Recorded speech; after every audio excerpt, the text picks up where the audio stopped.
समचरण सरोज सांद्र नीलांबुदाभम जगन निहित पाणी मंडनाना तरुण तुलसी माला कंदरं कंजनीतुनं सदयतवदासाहं विठ्ठलं चिन्तयामि गजाननं भूतगणादिसेवितं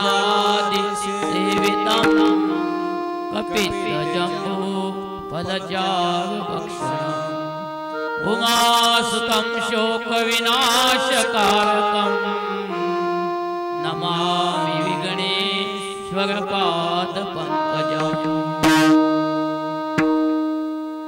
प्रस्तुत सेवेसाठी सर्व जमलेले भक्तगण,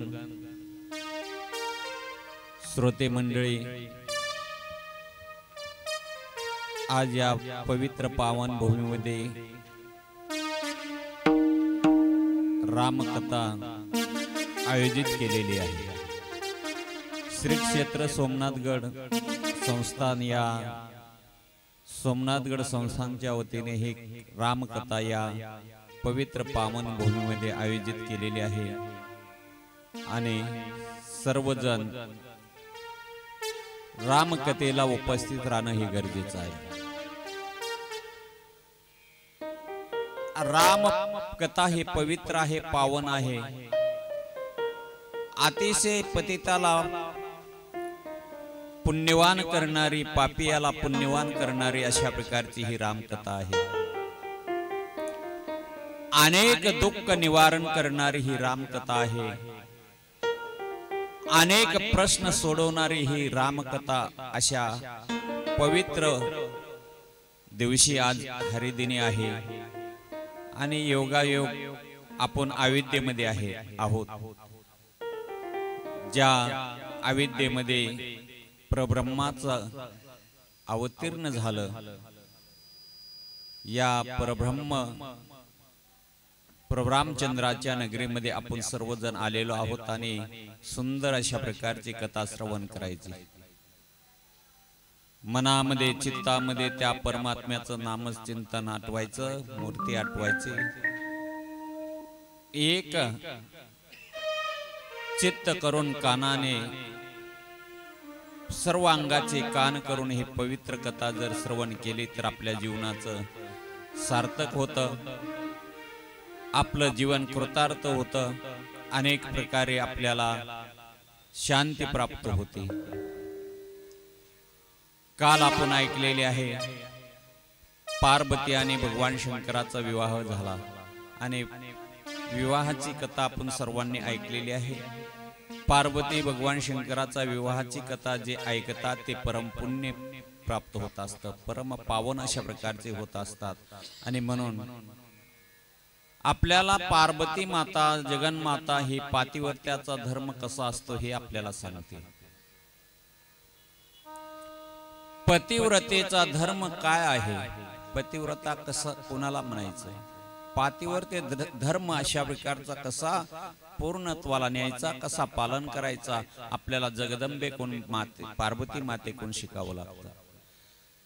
अनंत काल पार्वतीने केलेली तपश्चर्या, भगवान शंकर मलाच पती मिळावेत याच्यासाठी अनेक खरतड अशा प्रकारची तपश्चर्या केली आणि आपल्याला भगवान शंकर पती मिळवून घेतले, प्रसन्न करून घेतले आणि पातिव्रतेचा धर्म या ठिकाणी आपल्याला त्यांनी शिकवला।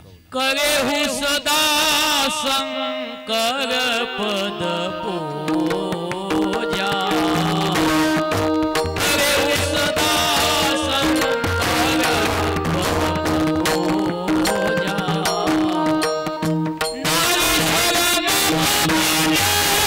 नारी धर्म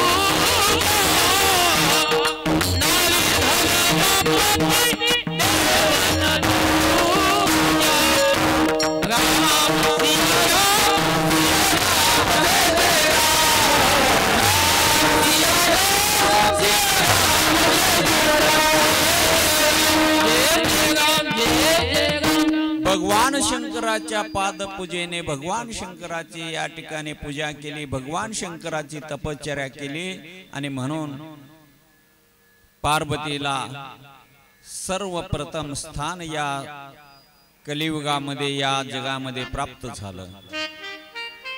जगदंबेचं असणारे अनेक भक्त झालेले आहेत। जगदंबा हे सर्वश्रेष्ठ आहे आणि म्हणून शंकर भगवंताचं असणारं स्मरण शंकर भगवंताची पूजा त्यावेळेस या ठिकाणी पार्वतीने केलेली आहे।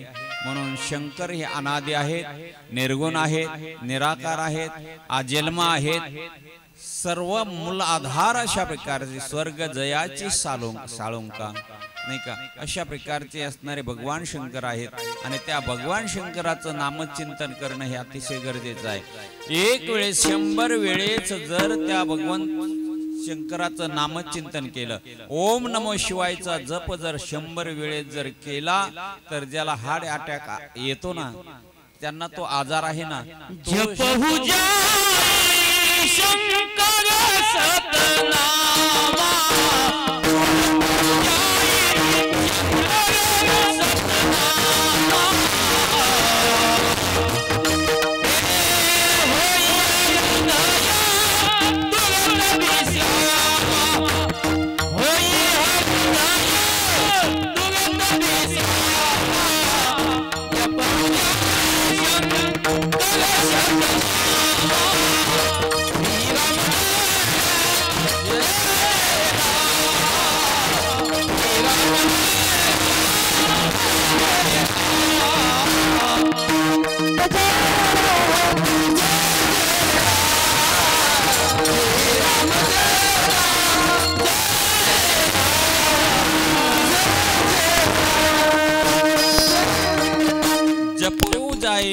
शंकर सतनामा 100 वेळेस जर भगवान शंकराचं नामचिंतन केलं ना, माय बापानो, तुम्हाला कसलाही हार्ट अटॅकचा आजार असू द्या, तो संपूर्ण बरा होतो।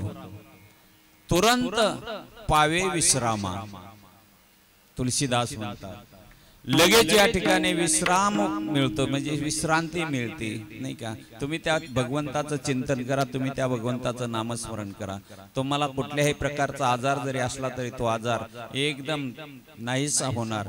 आणि मग अशा प्रकारचं त्या भगवंताचं श्रेष्ठत्व आहे, त्या नामाचं महत्व आहे। आणि त्या नामाचं महत्व आपल्याला अनेक प्रकारे या ठिकाणी सर्व ऋषी मुनींनी अनेक साधकांनी सांगितलेलं आहे। नाम पवित्र आहे, नाम सर्वश्रेष्ठ आहे।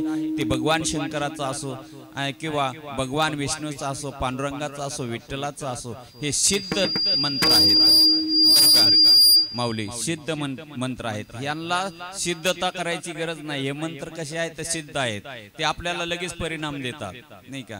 काही काही मंत्र आपल्याला सिद्ध करावे लागतात, मग हजार वेळा जपावे लागतात, काही 108 वेळा जपावे लागतात नाही का। पण हे जे का असणारे मंत्र आहेत, ओम नमो शिवाय, भगवान असणारे ओम नमो भगवते वासुदेवाय नमः, विठ्ठल विठ्ठल पांडुरंगा, असे जे का असणारे मंत्र आहेत त्या नामस्मरणाचे जे का जप आहेत ना, ते परम सिद्ध आहेत, अगोदरच सिद्ध आहे। ते फक्त तुम्ही जपा, ते फक्त तुम्ही नाम घ्या। नाम घेतल्याच्या नंतर सर्व प्रकारची पीडा निघून जाते। पत्ते नाम विठोबाचे नाही का।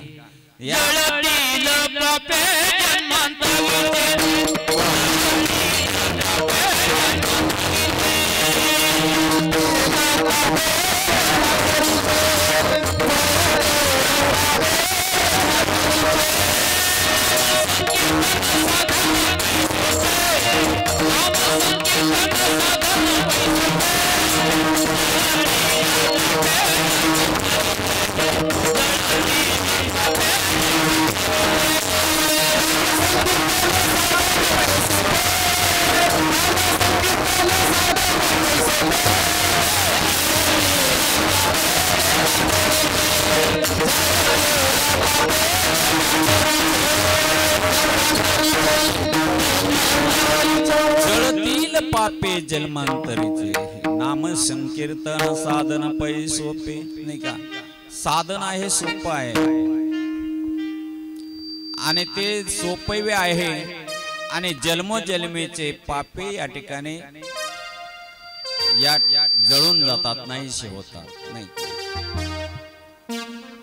कोटी कुळ्यांचं उद्धारण होतं या असणाऱ्या नामस्मरणाने। हजारो कुळ्या नाही, कोटी कुळ्याचं अशा प्रकारचं हे नामचिंतन आहे. जप केल्याच्या नंतर ही अवस्था त्याला प्राप्त होते.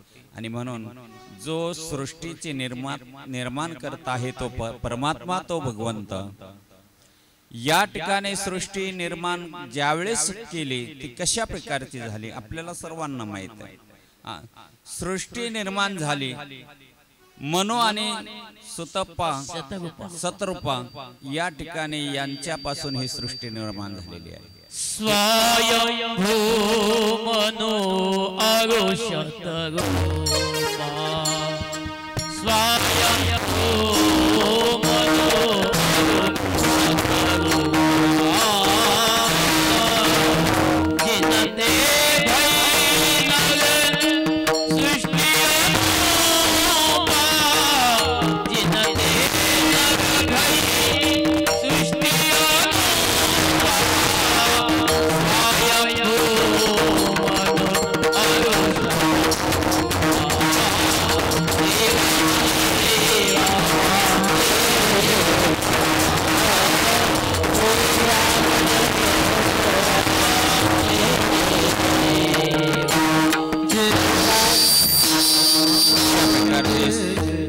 स्वयंभू मनो आणि सतरूपा यांच्यापासून ही सृष्टी निर्माण झालेली आहे.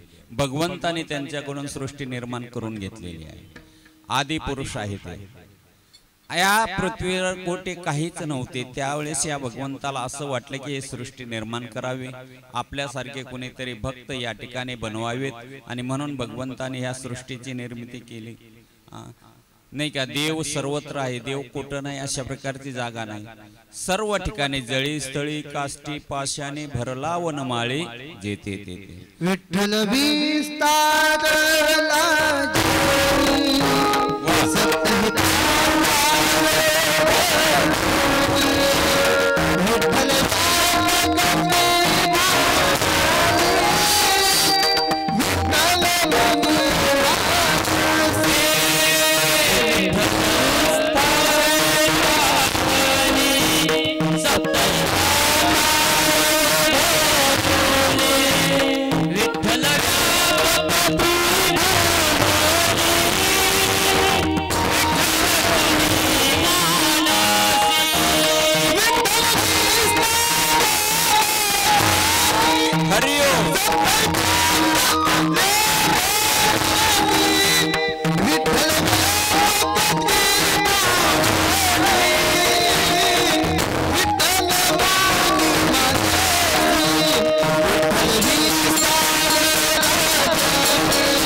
अशा प्रकारे तो परमात्मा जडीस विस्तारलेला आहे.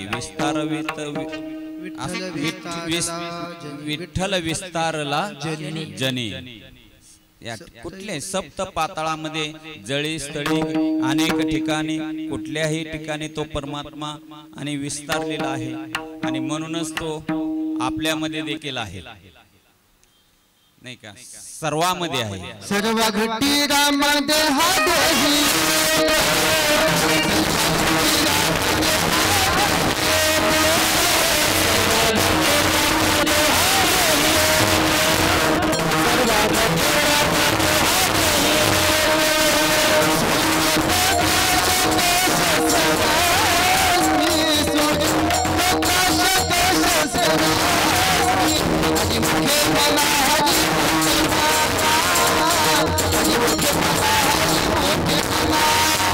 So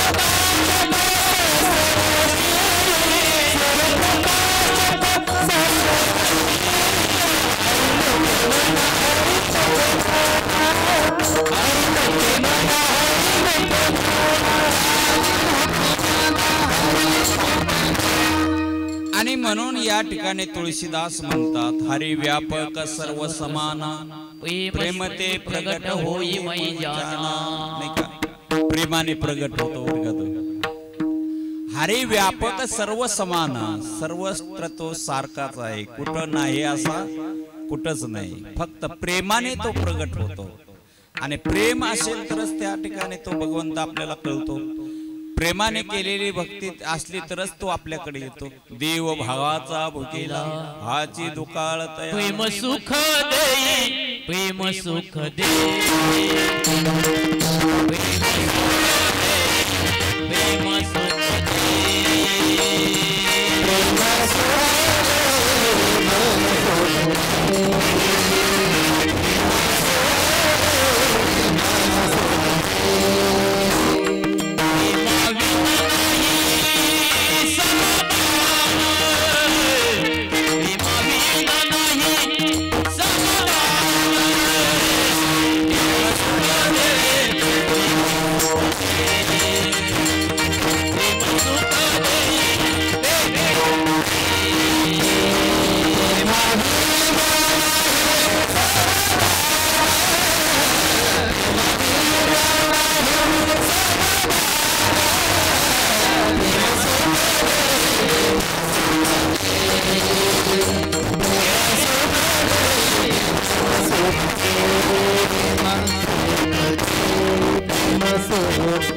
प्रेमाविन नाही समाधान. प्रेमाशिवाय समाधान नाही. प्रेमाविन प्रेम पाहिजे. प्रेम सुख दे प्रेम सुख दे अशा प्रकारे प्रेम हे सर्वांमध्ये श्रेष्ठ आहे. प्रेम जर असला तर तो परमात्मा आपल्याकडे येतो. त्या भगवंताची कृपा आपल्याकडे होते नाही का आपल्यावर होते त्या परमात्म्याची कृपा. म्हणून माऊली एक ठिकाणी म्हणतात अर्जुनावर एवढं प्रेम या भगवंताचं का तर त्याची भक्ती तशीच होती. किती पुण्य त्या अर्जुनाचं नाही का त्याच्यावर कृपा झाली. कशामुळे झाली तर त्यांनी त्या असणाऱ्या अर्जुनाचं जे का भक्ती आहे ते प्रेम आहे त्याला सुक्षेत्र अशा प्रकारचं म्हणलेलं आहे. बाप पुण्य पवित्र जगी भक्ती बीजाशी सुक्षेत्र तो कृष्ण कृपे पात्र याची लागी. याच्यासाठी कृपेला पात्र झाला तो अर्जुन. त्याची भक्ती तशी होती प्रेम तसं होतं आणि म्हणून तो परमात्मा सर्व ठिकाणी आहे सर्व भक्तामध्ये आहे. असा तो परमात्मा या ठिकाणी या जगामध्ये जर यायचं असलं तर त्याला काहीतरी कारण असतं. म्हणून साठी आपल्याला सर्वांना माहित आहे राजा दशरथाच्या पोटी पुत्र नव्हता. पुत्र संतती प्राप्त नव्हती. सगळं ऐश्वर्य होतं काहीच कमी नव्हतं. तिन्ही भुवनाचं राज्य करण्याची ताकद त्या राजा दशरथाची होती. राजा दशरथ जर या स्वर्गामध्ये गेले इंद्र लोकामध्ये गेले तर ते इंद्रदेव त्यांना बसण्यासाठी आसन देत होते. एवढी श्रेष्ठत्वता त्या राजा दशरथाची होती. संतांची सेवा सर्व रयतेची सेवा समाजाची सेवा सर्वांचा आदर आणि सर्वावर प्रेम करणारे राजा दशरथ होते. अंतकरणामध्ये अतिशय पवित्र भाव होता. प्रजेबद्दल अंतकरणामध्ये अतिशय प्रेम अशा प्रकारचं असणारा ते राजा दशरथ बाळगत होते. राजाला 3 राण्या होत्या तशा 700 राण्या होत्या पण महत्वाचं 3 असणाऱ्या राण्या होत्या. कौशल्या सुमित्रा आणि कैकेयी. सगळं काय होतं जीवनामध्ये माणसाच्या सगळं काय असतं. ऐश्वर्य असते सत्ता असते संपत्ती असते पण संतती नसल्याच्या नंतर माणसं दुःखी असतात नाही का. सगळं काही असतं पण संतती जर नसली ऐश्वर्य भरपूर आहे कोट्यावधी रुपये पडून आहेत पण त्या ठिकाणी त्याचा उपभोग घेण्यासाठीच कोणी जर नसला तर किती दुःखी नाही का. दुःख होतं. प्रपंचामध्ये काही काही वेळेस माणसाला काय होतं बरं का 5 गोष्टी नितांत गरजेच्या असतात नाही का. सत्ता पाहिजे संपत्ती पाहिजे संतती पाहिजे शरीर उत्तम पाहिजे आणि सोयरे धायरे पाहिजे. याच्यातला एखादी गोष्ट जर कमी पडली ना मग माणूस दुःखी होतो. सत्ता आहे संपत्ती नाही, सत्ता संपत्ती आहे संतती नाही, ह्या सगळ्या गोष्टी आहेत. शरीर उत्तम नाही म्हणजे रोग लागलेले आहेत पाठीमागे. जगावं कसं नाही का. डॉक्टरांकडे गेल्याच्या नंतर डॉक्टर अनेक प्रकारचे रोग सांगतात. म्हणले तुम्हाला सगळं व्यवस्थित आहे, तुम्ही साखर कारखान्याचे चेअरमन आहात, तुमचा पूर्ण साखर कारखान्याचे मालक आहात, पण तुम्हाला साखर खायची नाही का. शरीर उत्तम नाही, काय उपयोग आहे त्याचा. अशा प्रकारे राजा दशरथ दुःखी होते. आणि दुःखी असणारे राजा दशरथ एक दिवस काय झालं, ते गेले म्हणले वनामध्ये. कुठे गेले? जंगलामध्ये. राजा दशरथ जंगलामध्ये शिकारीसाठी गेले असताना काय घडलं त्या ठिकाणी. श्रावण बाळ आहे ना, श्रावण बाळाचे आपल्याला सर्वांना माहित आहे कथा. आई वडिलांची सेवा करणारे काही मुलं असतात. आई वडिलांना काशी तीर्थ यात्रा घडवतात, चारी धामाची यात्रा घडवतात काही मुलं. काही मुलं त्या आई वडिलांसाठी आपला देह समर्पित करतात. काही मुलं आपल्या आई वडिलांसाठी आपलं आयुष्य समर्पित करतात. आपल्या आईवडिलांच्या सेवेसाठी या ठिकाणी ते आईवडिलांना कुठल्याही प्रकारचं दुःख होऊ नये म्हणून प्रत्येक क्षणाला प्रयत्न करतात. अशा प्रकारचे काही मुलं आहेत. आता अलीकडे तर अवघड झालंय हे म्हाताऱ्या माणसांचं ना. मुलं काय करतात आणि काय नाही हे सांगता येत नाही. अनेकांची मुलं चांगले असणारे आई वडील परमार्थ क्षेत्रामध्ये आहेत, माळकरी आहेत, पण त्यांची मुलं अनेक प्रकारे या ठिकाणी वेगळ्या वळणावर चाललेली आहेत. आणि मग असं जर असलं तर आपण काय उपयोग आहे आपला नाही का. म्हणून संतती देखील चांगली निर्माण होण्यासाठी आपण देखील नाही का शुद्ध बीजा पोटी फळे रसाळ गोमटी नाही का, बीज शुद्ध असायला पाहिजे. बीज शुद्ध जर नसेल तर काय जीवनामध्ये अर्थ नाही का. बीज शुद्ध म्हणजे आपण जर गहू पेरले तर गहूच उगवतील नाही का. हुलगे पेरले तर हुलगेच उगवतील. हुलगे पेरले आणि आपण गव्हाची आशा धरायची असं कधी जीवनामध्ये होतं का? कदापि देखील होत नाही. म्हणून आपलं संस्कार, आपले आचरण, मन बुद्धी चित्त भगवंताच्या चरणी आणि त्याचप्रमाणे या ठिकाणी आपली केलेली भक्ती, आचरण सुद्धा असेल, भक्ती सुद्धा असेल तर आपले पुढची पिढी देखील पवित्र होते. आपल्याला सर्वांना माहित आहे जगद्गुरु तुकोबरायांच्या पाठीमागून आलेली विठ्ठल भक्ती. 4 भावंड आहेत, निवृत्ती दादा, ज्ञानदेव, सोपान, मुक्ताबाई यांच्या पाठीमागून आलेली विठ्ठल भक्ती. आणि त्याचमुळे यांना देखील या ठिकाणी त्यांची पिढी अतिशय सुदृढ आणि विठ्ठल भक्ती करण्यासाठी प्रेमयुक्त अशा प्रकारची निघाली. विठ्ठलावर प्रेम राहिलं, देवावर प्रेम राहिलं, म्हणून साठी पूर्वजांची असणारी भक्ती त्यांच्या कामाला आली आणि त्यांना देखील विठ्ठल भक्तीचं प्रेम प्राप्त झालं. अशा प्रकारचं असणारा शुद्ध बीज पाहिजे. आणि या ठिकाणी राजा दशरथ अतिशय दुःखी आहेत. ते वनामध्ये गेले आणि वनामध्ये शिकारीसाठी गेले. शिकार सापडली नाही. रात्रीची वेळ होती. श्रावण बाळ आपल्या आईवडिलांना घेऊन काशी यात्रेसाठी निघालेले आहेत. काही आता आईवडिलांना आणलेला आहे, काही आईला आणलेला आहे काशी यात्रेसाठी. परम पुण्यवान भाग्यवान आहेत नाही का. काशी क्षेत्राची यात्रा करत असताना श्रावण बाळ उशीर झाला आणि आईवडिलांना तहान लागली म्हणून एका सरोवरावर पाणी आणण्यासाठी श्रावण बाळ गेलेले आहे. श्रावण बाळ गेल्याच्या नंतर पाणी आणण्यासाठी एका झाडाखाली आई वडील बसवलेले आहे. राजा दशरथ आणि त्या शिकारीची वाट सरोवरावर कोणीतरी सावज येईल आणि त्याची शिकार करेल अशा हिशोबामध्ये बसलेले होते. थोडा अंधार पडलेला होता. अशा अवस्थेमध्ये श्रावण बाळ आणि पाणी आणण्यासाठी गेलेला असताना तो जो घडा आहे तो घडा पाणी भरत असताना बुडबुड अशा प्रकारचा आवाज आला आणि त्याच दिशेने राजा दशरथाने बाण सोडला. आणि बाण सोडल्याच्या नंतर श्रावण बाळाच्या छातीमध्ये तो बाण घुसल्या गेला. श्रावण बाळाच्या छातीमध्ये बाण घुसल्यानंतर आई म्हणून त्याने त्या ठिकाणी असणारा धरणीवर पडला. आणि श्रावण बाळ अशा प्रकारचा धरणीवर पडल्याच्या नंतर या ठिकाणी श्रावण बाळाच्या मुखातून अशा प्रकारचे शब्द निघले, कुणी मारला मला बाण?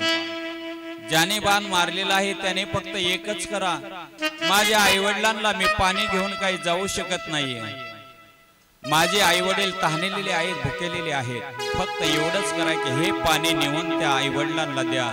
राजा दशरथ त्या श्रावण बाळापाशी आले. आल्याच्या नंतर अतिशय दशरथ राजाला देखील दुःख झालं. तो बाण बाजूला काढल्याच्या नंतर ते गतप्राण झालेला आहे श्रावण बाळ. श्रावण बाळ त्या ठिकाणी गेलेले आहे. अशा अवस्थेमध्ये राजा दशरथाने तो पाण्याचा घडा घेतला आणि श्रावण बाळाच्या आईवडिलांकडे गेले. गेल्याच्या नंतर श्रावण बाळाचे आईवडील त्या ठिकाणी म्हणतात, श्रावणा तुला एवढा कसा उशीर झाला बाळा? किती वेळ झाला तो पाणी आणण्यासाठी गेला? बराच वेळ राजा पाणी घेऊन उभा आहे, तोंडातून शब्द निघत नाही. अशा अवस्थेमध्ये या ठिकाणी बऱ्याचशा वेळाने राजा दशरथाला बोलावं लागलं. आई वडील म्हणतात, श्रावणा तुला पाणी आणायला लावलं त्यामुळं आमच्यावर रोषलास की काय? तुला पाणी आणण्यासाठी त्रास झाला की काय? तू आमच्या बरोबर का बोलत नाही? श्रावण बाळ बोलत नाही. पाणी आणलेलं ते असणारा ग्रहण करत नाहीत, पाणी पेत नाहीत. बराचसा प्रयत्न केला राजा दशरथाने पाणी देण्याचा, पण ते श्रावणाचे आई वडील पाणी पेत नाहीत. बराचसा वेळ झाला आणि त्यावेळेस राजा दशरथाने सांगितलं, तुमचा जो का श्रावण बाळ आहे अचानक माझ्याकडून बाण लागला आणि तो गतप्राण झालेला आहे. आई वडील दुःखित झाले, मोठ्याने आक्रोश करू लागले आणि त्यावेळेस ते पाणी तर पेलेच नाही, पण राजा दशरथाला त्यांनी शाप दिला. जसा आमचा श्रावण बाळ त्या ठिकाणी मेला, तसेच तुझ्या देखील आयुष्यामध्ये असा प्रकार होईल. तुझे मुलं तुझ्या अंतकाळी मरणाच्या वेळेस हजर राहणार नाहीत. अशा प्रकारचा शाप राजा दशरथाला श्रावण बाळांच्या आई वडिलांनी या ठिकाणी दिलेला आहे. बरेचसे दिवस निघून गेले, पोटी संतती नव्हते. याच दुःख राजा दशरथाला होतं, पण या ठिकाणी ब्राह्मणाचा शाप आहे. तो ब्राह्मणाचा शाप कदापि देखील असणारा फोल जाणार नाही, व्यर्थ जाणार नाही, अशा प्रकारचा विश्वास राजा दशरथाला होता. एकीकडून दुःख झालं आणि एकीकडून आनंद झालेला आहे. अहो कसं का होईना, माझ्या असणाऱ्या अंतकाळी माझे पुत्र माझ्याजवळ नका का नसणार, पण मला पुत्र संतती प्राप्त होईल याचा आनंद राजा दशरथाला झालेला आहे. आणि म्हणून राजा दशरथ घरी आले. घरी आल्याच्या नंतर दुःखित अवस्थेमध्ये ब्रह्महत्या घडलेली आहे, याच्यासाठी प्रायचित्त काय करायचं अशा प्रकारचा बराचसा प्रयत्न केला.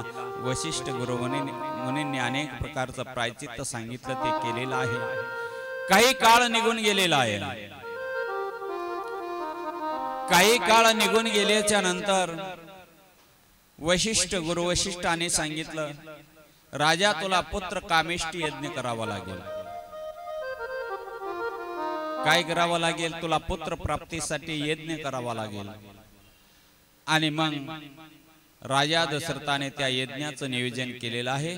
शृंग ऋषीला प्राचारण केलं. शृंग ऋषी वसिष्ठ बोला,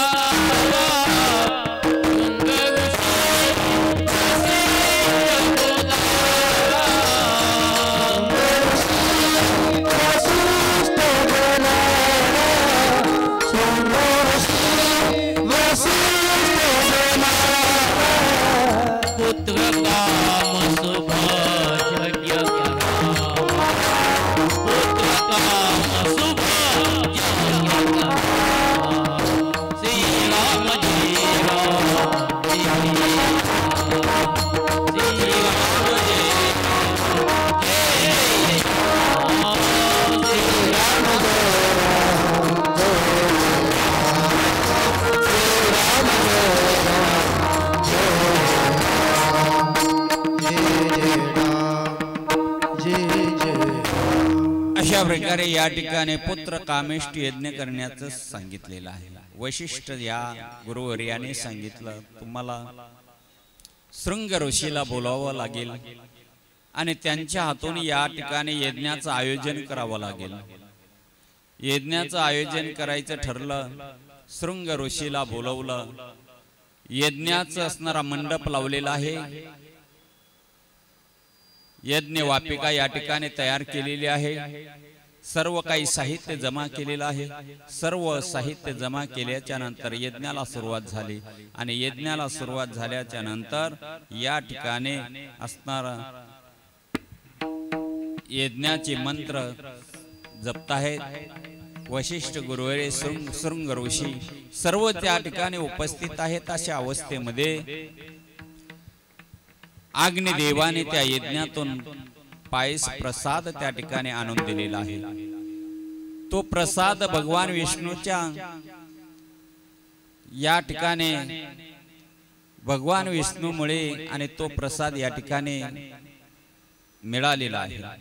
सांगितलं भगवान विष्णूने तो प्रसाद देण्यासाठी अग्निदेवाने अग्नी त्या कुंडातून तो प्रसाद आणला आणि तो राजा दशरथाच्या हातामध्ये सोपवला।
तो पायस असणारा प्रसाद राजा दशरथाला दिलेला आहे, त्याच्या हातामध्ये दिलेला आहे। दशरथा घेही हे पायस दान, नाही का?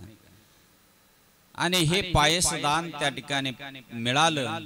राजा दशरथाला आनंद झाला। राजा दशरथाने त्याचे 3 भाग केलेले आहे। 3 भाग 3 राणीला दिलेले आहे। कौशल्यला भाग दिला, मोठा दिलेला आहे। सुमित्रीला दिलेला आहे, कैकेयीला दिलेला आहे। आणि ज्यावेळेस कैकेयीला तो प्रसाद ग्रहण करण्यासाठी ज्यावेळेस उशीर होतो आणि त्यावेळेस तो असणारा प्रसाद आहे कैकेयीच्या हातातून त्या ठिकाणी तो प्रसाद घारीने झडपलेला आहे।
विलंब लागल्यामुळं या कैकेयीच्या हातामधला जो का प्रसाद आहे तो घारीने झडपिला, पिंड घारीने झडपिला, अंजनीने तो शेविला।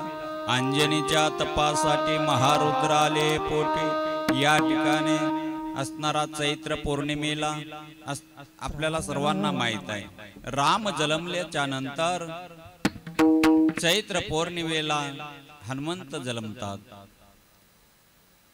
अशा प्रकारे या हनुमंताने राम यांचा जन्म आपल्याला या चैत्र मासामध्ये, पवित्र मास आहे त्याच मासामध्ये हा जन्म होतो।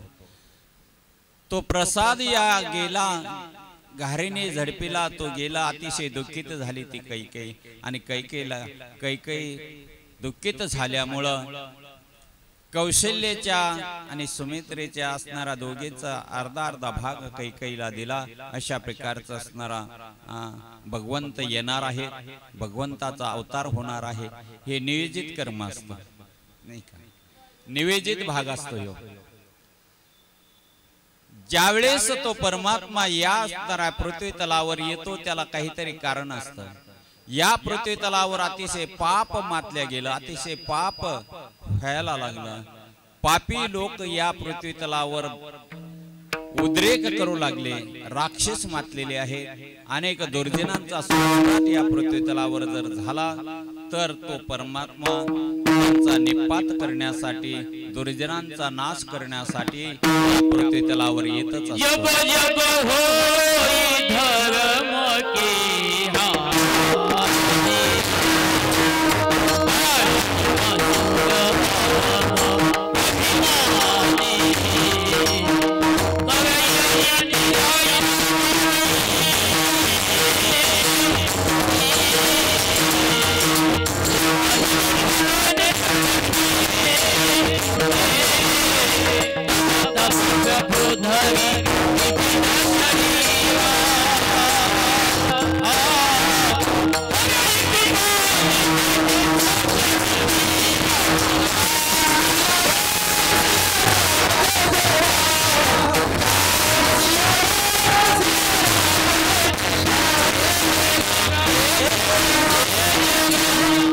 जब जब होई धर्म की हानि, बढ़ही असुर अधम अभिमानी नाही का। हे असुर असतात ना, हे राक्षस प्रवृत्तीचे माणसं असतात ना, आसुरी प्रवृत्तीचे माणसं जे का असणारे जगामध्ये आहेत त्यांचा नाश करण्यासाठी त्या परमात्म्याला यावंच लागतं।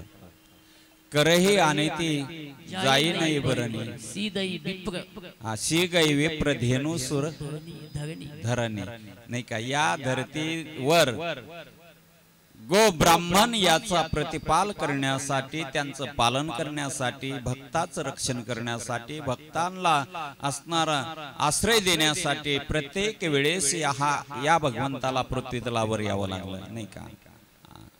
भक्तारा के पायापाशी नाही का, घेऊन या चक्र गदा, हाची धंदा करीतो भक्तारा के पायापाशी नाही का। अनेक युगामध्ये त्या परमात्म्याने अवतार धारण केला आणि सर्व दुर्जनांचा नाश केला, गो ब्राह्मणांचा प्रतिपाल केला।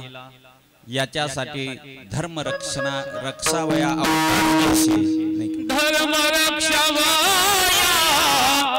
अवतार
आंबऋषीसाठी गर्भ सोशिले दुष्ट निर्दळिले किती एक कित्येक दुष्टांचा नाश केला नाही का।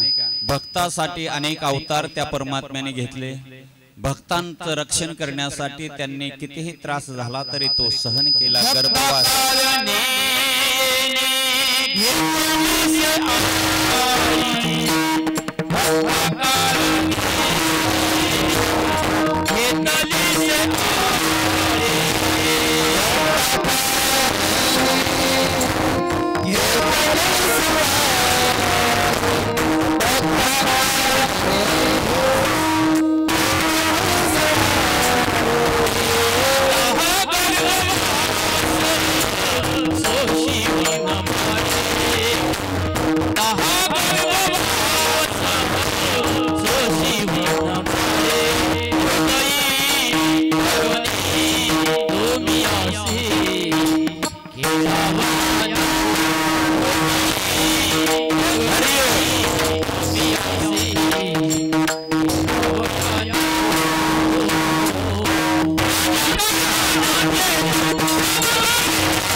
अशा प्रकारे तो परमात्मा या पृथ्वी तलावर येत असतो। आयोजन नियोजन झालेलं आहे। सतरूपा कृष्णे यांनी केलेलं तप होतं। कृष्ण त्यांच्या पोटी जन्माला आलेले आहे। तेच असणारे या देखील अवतारामध्ये राजा दशरथ आणि कौशल्या यांच्या असणाऱ्या पाठीमागचा जर इतिहास जर पाहायचा म्हटलं तर त्यांनी हजारो वर्षे तपश्चर्या केलेली आहे। आणि ज्यावेळेस कौशल्याच्या जन्माला आलेली ती कौशल्या आणि तिने देखील माझ्या पोटी एक पुत्र भगवंतानेच पुत्र व्हावं अशी इच्छा होती तिची। त्याच्यासाठी तिने तपश्चर्या केलेली होती। आणि सुंदर अशा प्रकारे देवाने अवतार कधी घ्यावा नाही का। अवतार त्या परमात्म्याचा कधी झाला पाहिजे। देव काही कधी येत नाही आपल्यासारखा उठून। आपण आमुष्याला येतो, पौर्णिमेला येतो, आपला जन्म कधी होतो, कोणत्या कधी कधी कुठल्याही नक्षत्रावर होतो। पण ज्या परमात्म्या जगाच्या मालकाला भगवंताला अनंत कोटी ब्रह्मांड नायक या ठिकाणी जगाचा प्रतिपाल करणारा पृथ्वीचा प्रतिपाल करणारा तो परमात्मा कधी येतो नाही का। तो शुभ लग्नावर येतो, शुभ तिथीवर येतो नाही का। शुभ वेळ लागते, शुभ दिवस लागतो नाही का। मग त्या देवाने जन्माला कधी यायचं हे ठरवलेलं आहे नाही का। ते म्हटले आपण जन्माला यायला पाहिजे पण कधी यायचं शुभ तिथी या ठिकाणी ठरलेली आहे। देवाला जन्म घ्यायचा आहे, अवतार घ्यायचा आहे। आणि मग तो अवतार या ठिकाणी तुलसीदासजी सांगतात तो अवतार नवमीच्याच दिवशी भगवान चैत्र मासामध्ये नवमी तिथी आहे। नवमी तिथी मधुमास पुनीता नवमी तिथी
अशा प्रकारचा अवतार घेण्याचं कार्य त्या परमात्म्याने केलेले आहे। तिथी कोणची आहे?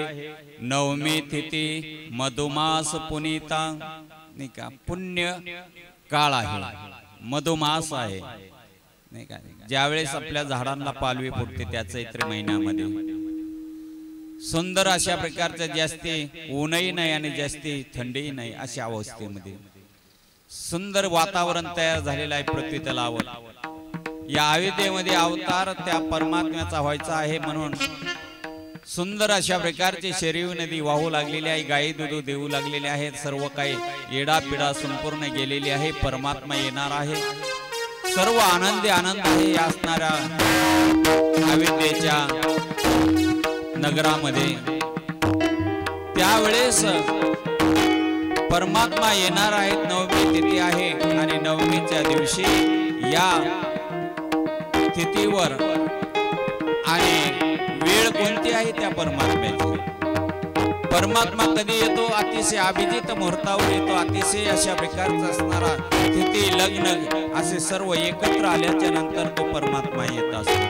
नवमी तिथी आहे. नवमीच्या दिवशी दुपारचे 12 वाजलेले आहे आणि दुपारचे 12 वाजल्याच्या वेळेस त्या परमात्म्याने कौशल्याच्या पोटी अवतार घेतलेला आहे. सूर्यवंशामध्ये त्या ठिकाणी परमात्म्याचा अवतार झालेला आहे आणि त्यावेळेस ज्यावेळेस असणारे परमात्मा आले, जन्म झाला कौशल्याच्या पोटी. 8 वर्षाची असणारी मूर्ती कौशल्याच्या समोर असे उभा राहिलेली आहे आणि त्यावेळेस कौशल्याची काय अवस्था झालेली आहे. चैत्र मास त्यात शुद्ध नवमी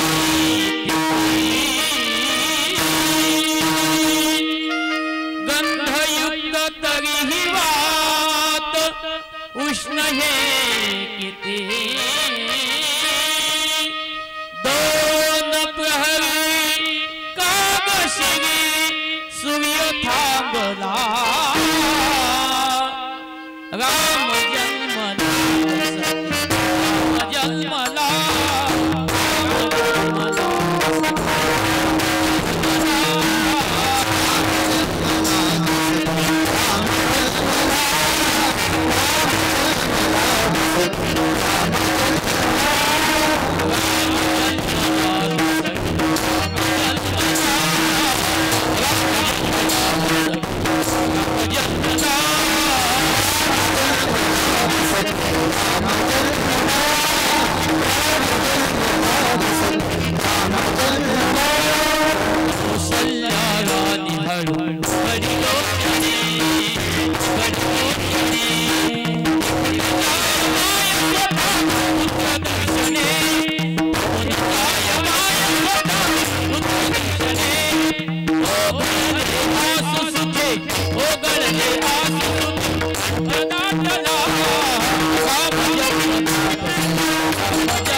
अशा प्रकारे उत्तम तो चैत्र मास ऋतू वसंताचा दिवस.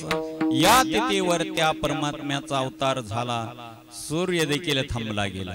ज्यावेळेस देवाचा अवतार झाला ना, त्या सूर्याला देखील वाटलं किती वेळ नाही, काय वेळच निघून गेला. आनंद झाला. आनंदी आनंद या अयोध्येमध्ये झालेला आहे. जिकडे तिकडे आनंद. राजा दशरथाला पुत्र झाला. राजा दशरथाला पुत्र झाला. सर्वजण अतिशय आनंदित झालेले आहेत. सूर्याला देखील पुढे गतीच मिळली नाही. सूर्य थांबला गेला, किती वेळ थांबला हो? सूर्य थांबला 1 महिना तरी या असणाऱ्या लोकांना वेळच म्हणजे तपासच लागला नाही, दिवसच मावळला नाही.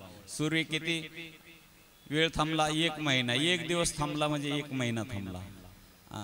रात्र झाली नाही, दिवस झाला नाही, म्हणजे दिवसच राहिला, रात्र. अशा प्रकारचा आनंद, तो आनंदच त्यांच्या गगनामध्ये मावी नाही. एवढा आनंद झाला, एवढा आनंद झाला नाही का. राजा दशरथाला कुणीतरी सांगायला गेलं आनंदाची बातमी. राजा दशरथाला पुत्र प्राप्ती झाली हे ऐकून राजा दशरथ एवढा आनंदी झालेले आहेत. एवढा आनंद, त्या आनंदाला पारावार नाही. अशा प्रकारे राम जन्मलेले आहेत. राम जन्मल्याच्या नंतर असणारे भरत जन्मलेले आहेत. कैकेयी सुता सुमित्रा देवी सुंदर अशा प्रकारचे असणारे मुलं कैकेयीला झालेला आहे, सुमित्रेला झालेला आहे. आनंद. किती मुलं झाली राजा दशरथाला? 4 मुलं झाली. आणि ज्यावेळेस 4 मुलाची प्राप्ती झाली त्यावेळेस राजा दशरथाला आनंद एवढा झाला, राजा दशरथ एवढे आनंदित झाले नाही का, अतिशय आनंद झाला. गुरु वशिष्ठांना बोलवलेला आहे नाही का. आपण मुलगा जन्मले की त्याचं जातक कर्म करतो. हे कुठल्या नक्षत्रावर जन्मलेला आहे, याला कुठली शांती येते का, याला कुठलं काय होतं का, हे सगळं आपण बघतो का नाही. आणि त्यावेळेस मग गुरु वशिष्ठांना बोलवलं आणि गुरु वशिष्ठांना बोलवल्याच्या नंतर यांचं सर्व जातक कर्म वगैरे विचारलेलं आहे. गुरु वशिष्ठाने सगळं पंचांग वगैरे पाहिलं, सगळं काही पाहिलं आणि गुरु वशिष्ठाने सांगितलं की हे अतिशय शुभ लग्नावर, शुभ मुहूर्तावर असणाऱ्या तिथी पल योग हे सगळं असे एकत्र जमा झाले आणि त्याच वेळेस यांचा जन्म झालेला आहे. उत्तम असणारे तिथी आहे. 9मीच्याच दिवशी अवतार घेतला देवाने. 9 का आकडा निवडला देवाने? 8 का निवडलेला नाही का.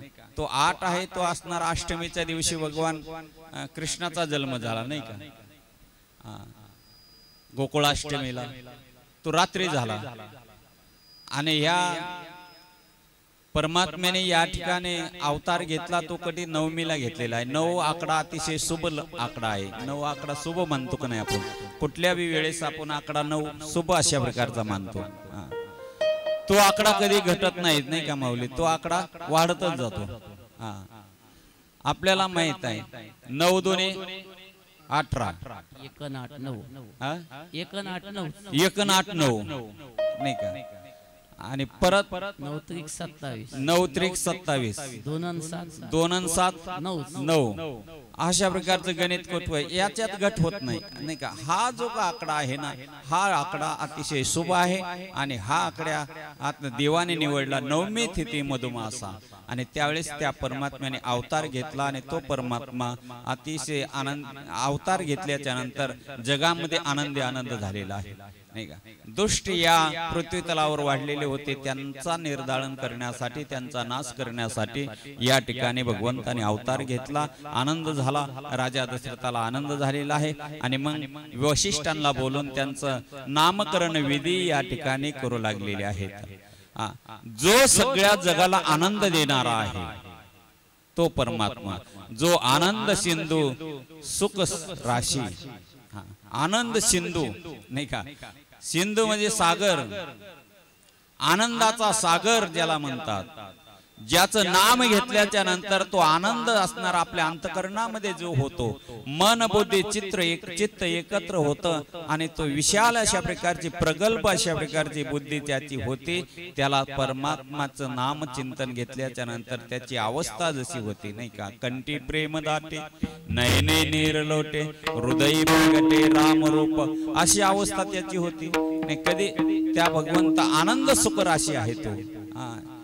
असा तो त्रैलोक्याचा असणारा नाथ आहे, त्रैलोक्याला आनंदित करणारा आहे. शिखर ते त्रैलोक सुपासी नाही का. असा तो आनंद देणारा सुखधाम असणारा जो सुखधाम राम आसनामा.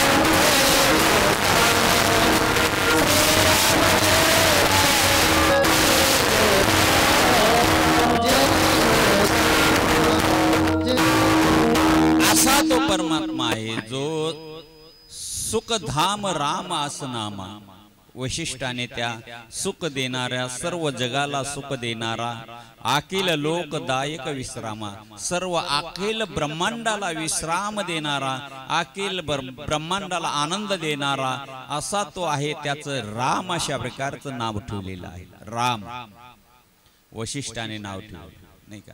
आपण राम राम जर म्हटलं ना, राम राम जर म्हटलं ना, खरोखर रामच होतो तो माणूस.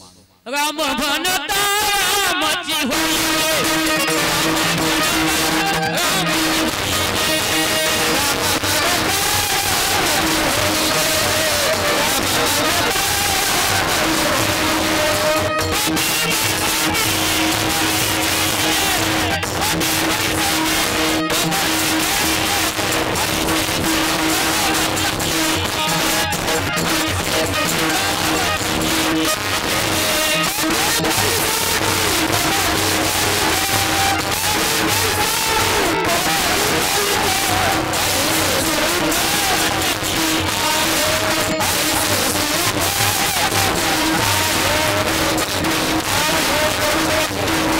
राम म्हणता रामाची होई जे नाही का. या ठिकाणी राम म्हणता पदी बैसोनी पदवी घ्यायचे, आईचे सुख आहे वचने. या ठिकाणी त्या शब्दामध्ये, ते राम शब्दामध्ये अशा प्रकारचं सुख आहे की ते इतरत्र कुठेही नाही. त्याला राम रूप होता येतं, असं ते राम आणि त्याचं नाव ठेवलेलं आहे. विश्व भरण पोषण कर जोई, विश्वाचं भरण पोषण करणारा जो कोणी आहे नाही का. तारक नाम, त्या असणाऱ्या विश्वाचं भरण पोषण करणारा कोण आहे, तो भरत आहे. म्हणून त्याचं भरत अशा प्रकारचं नाव ठेवलेलं गुरु वशिष्ठाने. विश्वाचं भरण पोषण करतो म्हणून त्याचं भरत अशा प्रकारचं नाव ठेवलेलं आहे. जो जगाचा आधार आहे, तो जगाला सगळं काही देतो, काहीच शिल्लक म्हणजे काहीच न्यून्य पडून देत नाही असा तो भरत. आणि मग पुढे देखील ते म्हणतात, जाके सुमिनर ते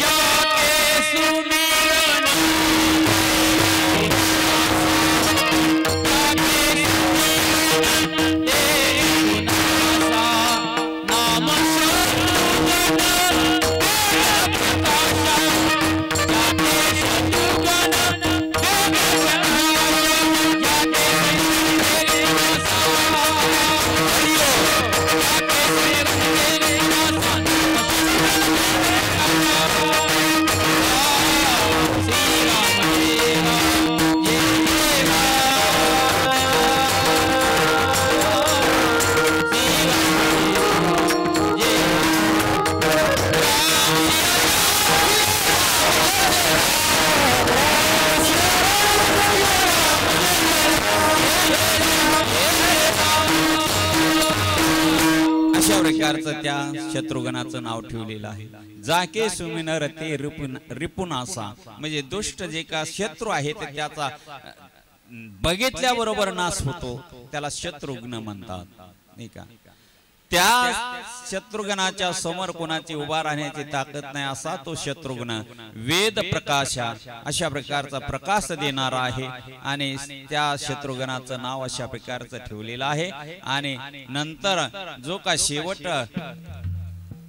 जो का पुत्र आहे राजा दशरथाचा, त्याचं नाव त्या ठिकाणी वशिष्ठ सांगतात.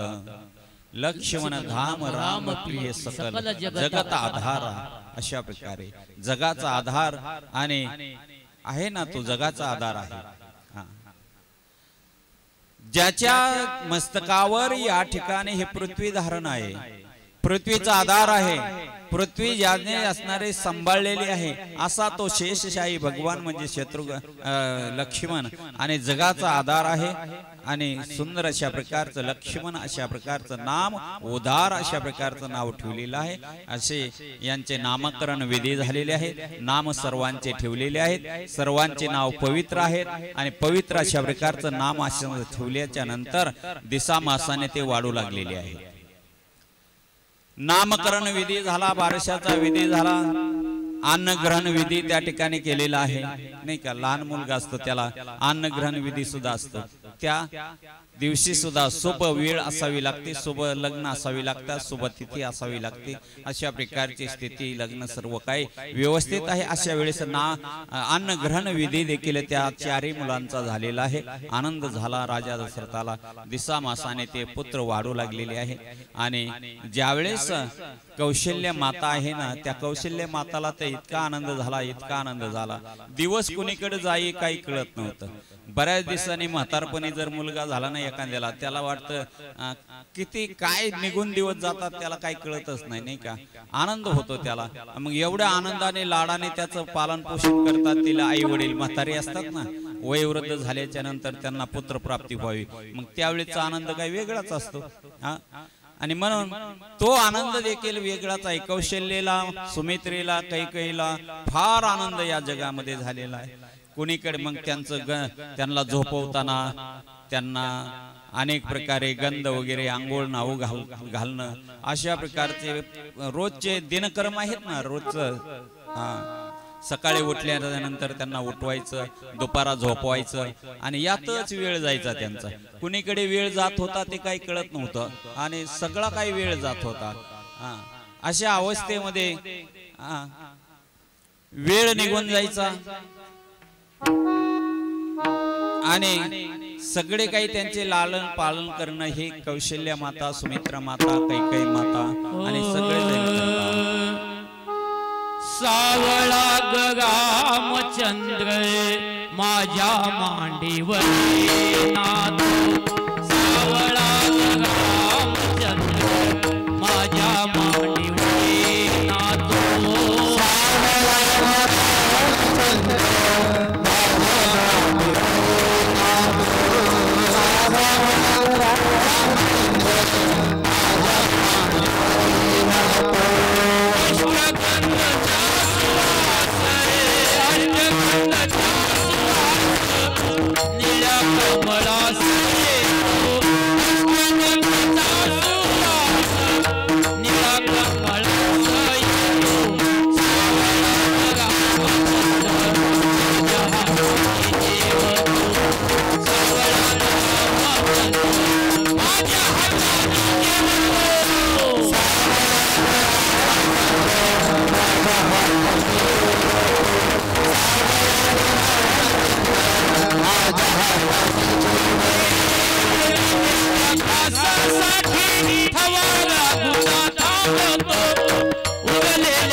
अशा प्रकारे कौशल्य अतिशय आनंद व्यक्त करत आहे. सावळा ग रामचंद्र माझ्या हाताने जेवतो.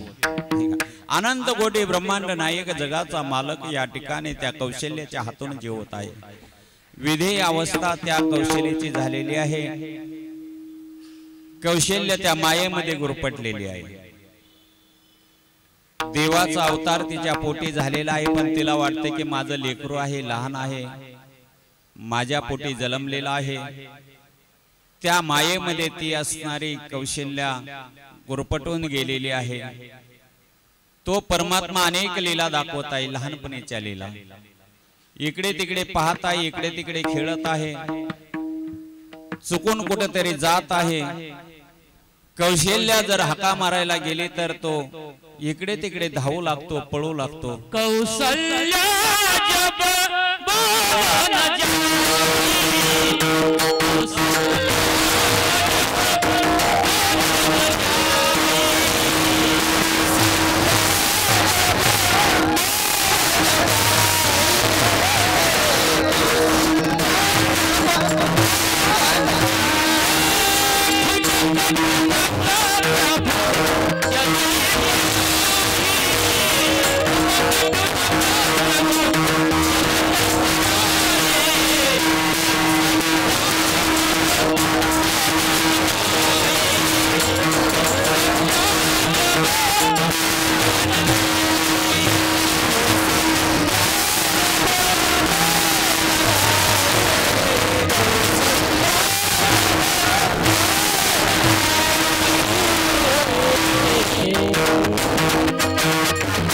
एखाद्या वेळेस जेवण्यासाठी कौशल्या माता त्या असणारा प्रभू रामचंद्रांना बोलवते.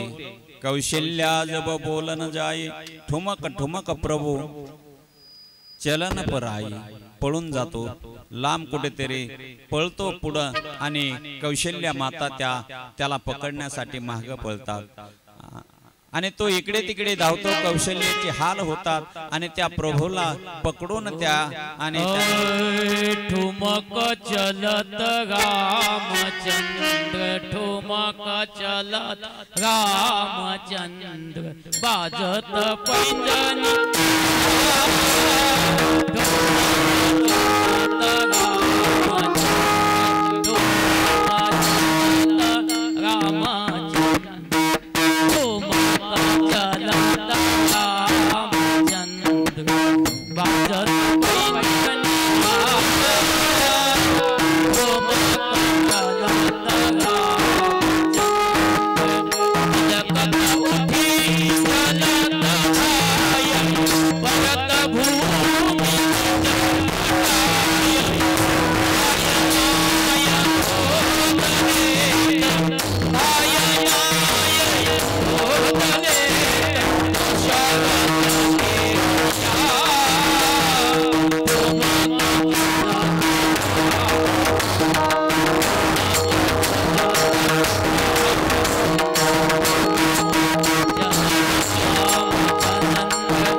सुंदर अशा प्रकारचं वर्णन करतात तुलसीदास. ठुमक चलत रामचंद्र, वाजत पैंजनी, वाजत पैंजने. या ठिकाणी सुंदर अशा प्रकारचे पळत असताना तो परमात्मा त्याचे पायामधले वाके जे आहेत पैंजन आहेत ते छोमछोम अशा प्रकारचे वाजतात. कौशल्य माता पाठीमागे पळत आहे. अनेक लीला भगवंताने दाखवलेल्या आहेत. एक वेळेस प्रभू जेवत होते आणि वाटी होती. त्यावेळेस एक कावळा आला आणि तो कावळा त्यांच्या बरोबर जीवू लागला. भगवंतांनी त्या कौशल्य माता मायेमध्ये गुरफटलेली आहे. माया आणि त्या कौशल्य मातेवर मायेचा प्रभाव अशा प्रकारचा झालेला आहे. मलाच मुलगा समजते आहे म्हणून एक वेळेस त्या प्रभूने काय केलं, माती खाल्ली आणि माती खाल्ल्याच्या नंतर भगवंताने माती खाल्ली असं कळल्याच्या नंतर कौशल्य मातेने त्या भगवंताचं मुख असणारा दाखव म्हणले तो तोंड पसरून. त्यावेळेस ते तोंडामध्ये सगळे ब्रह्मांड सगळं यश असणारे चंद्र तारे इंद्रदेव या ठिकाणी सर्व ऋषी मुनी सर्व त्यांच्यामध्ये मुखामध्ये दिसतात असं. आणि मायेचं भरोळ त्या ठिकाणी पडलं कौशल्य मातेला आणि कौशल्य मातेची बुद्धी विचलित झाली आणि लगेच परत मायाचा प्रभाव भगवंताने त्या कौशल्य मातेवर टाकलेला आहे. अशा प्रकारच्या अनेक लीला केलेल्या आहेत. अनेक लीला भगवंत पाळण्यामध्ये झोपत असलेले ते भगवंत कधी देवघरात दिसतात तर कधी या ठिकाणी कुठं अंगणामध्ये खेळताना दिसत आहेत, तर कुठं कावळ्याबरोबर खेळताना दिसत आहेत, पोरा मुलाबरोबर खेळलेले दिसत आहेत नाही का. पाळण्यात एक दिसतात, इकडे एक दिसतात, कधी कधी देवघरातही दिसतात आणि सगळीकडे दिसतात. असा मायेचा प्रभाव त्या ठिकाणी पडत होता. सगळी लीला भगवंताने दाखवली. काही दिवस गेले निघून, काही दिवस गेले. आता दिसा मासाने हे चारी मुलं वाढू लागलेली आहेत. वाढू लागल्याच्या नंतर 10-11 वर्षाची जवळजवळ झाली. प्रभू रामचंद्राचा अवतार या ठिकाणी झालेला होता. त्यांचं 1100 वर्ष त्यांचं जीवन चाललं. आपल्याला कृष्ण परमात्म्याचं असणारं जे का आयुष्य आहे ते आपल्याला नाही का 125 म्हणजे 125 वर्ष अशा प्रकारचं त्यांचं आयुष्य आहे. गोकुळामध्ये 11 वर्षे राहिले, 14 वर्षे मथुरेमध्ये राहिले आणि द्वारकेमध्ये 100 वर्षे राहिले. अशा प्रकारचं असणारं त्यांचं देखील आयुष्य. भगवान प्रभू रामचंद्राचा सत्ययुगामधला अवतार आहे आणि त्यावेळेस त्यांचं आयुष्य अशा प्रकारचं आहे 1100 वर्ष. म्हणून हा जो का भगवंताचा असणारी लीला आहे ना, ही लीला अतिशय अगटित आहे. वाल्मिकी ऋषींनी त्याचं वर्णन केलेलं आहे. असणारे तुलसीदासांनी देखील त्याचं अतिशय सुंदर अशा प्रकारचं वर्णन केलेलं आहे. अनेक संतांनी त्यांचं अनेक असणारं वर्णन केलेलं आहे. असे लहानपणीचे जे का वर्णन आहे, त्यांचे लीला आहे, त्या लीलांचं देखील अनेक थोर अशा प्रकारचं वर्णन केलेलं आहे. आता आपल्याला 4 दिवसामध्ये रामायण करायचं म्हणजे काही भाग आपल्याला इतकं वर्णन करता येणार नाही, इतकं काही बोलता येणार नाही. म्हणून साठी आपण थोड्या थोड्या वेळेमध्ये हे सगळं काही भाग पाहत आहोत. 11 वर्षाचे झाले. 11व्या वर्षाच्या वेळेसच त्यांनी ठरवले होते देवाने. देव काय आहे, नुसते खायला येतात काय नाही का झोपायला येतात. आपण या ठिकाणी आलो म्हणजे देवदेव करायसाठी आलोत ना, मग या ठिकाणी काय करायला पाहिजे, मोहगम फिरायला पाहिजे का इकडे तिकडे, काहीतरी चांगलंच करायला पाहिजे. जनक नाना नाही का, चांगलंच राहायला पाहिजे, चांगलं ऐकायला पाहिजे. या पवित्र ठिकाणी आपल्या आयुष्यामध्ये कधी येतो ना आपण, कधीच येणार नाही. मग आपण काय करायला पाहिजे आपण ठरवायला पाहिजे नाही का. नुसतं इकडे तिकडे फिरायचं नव्हतं, इकडे तिकडे काहीतरी करायचं असं नाही पाहिजे. म्हणून हे जे का अवतार आहेत हे पूर्ण अवतार आहेत, पूर्णत्वाचे अवतार आहेत, हे पूर्ण अवतार आहेत. म्हणून असे 11 वर्षे झाले. मग देव म्हटले आपण कशाला आलेलो आहोत इथं, आमच्या ऋषीमुनींना तर या दुष्ट दुर्जनाने त्रास दिलेला आहे, त्यांचं निर्धारण करायचं आहे, अनेकांचा नाश करायचा आहे, काहीतरी चांगलं अनेकांचा उद्धार करायचा आहे, अनेकांचा असणारा काही या सृष्टीचं भरण पोषण करायचं आहे, या सृष्टीला आधार द्यायचा आहे. मग अशा प्रकारे प्रभू लीला अतिशय व्यवस्थित त्या ठिकाणी चाललेली आहे. हे सर्व काही कळालं, कोणाला कळालेलं आहे, विश्वामित्राला. विश्वामित्र ऋषी ते त्या ठिकाणी त्यांचा जो का आश्रम होता तो आश्रम अतिशय जंगलामध्ये होता आणि त्या आश्रमावर त्यांनी जर यज्ञाचं आयोजन केलं तर हे दुष्ट मंडळी यज्ञ काही होऊन देत नाही.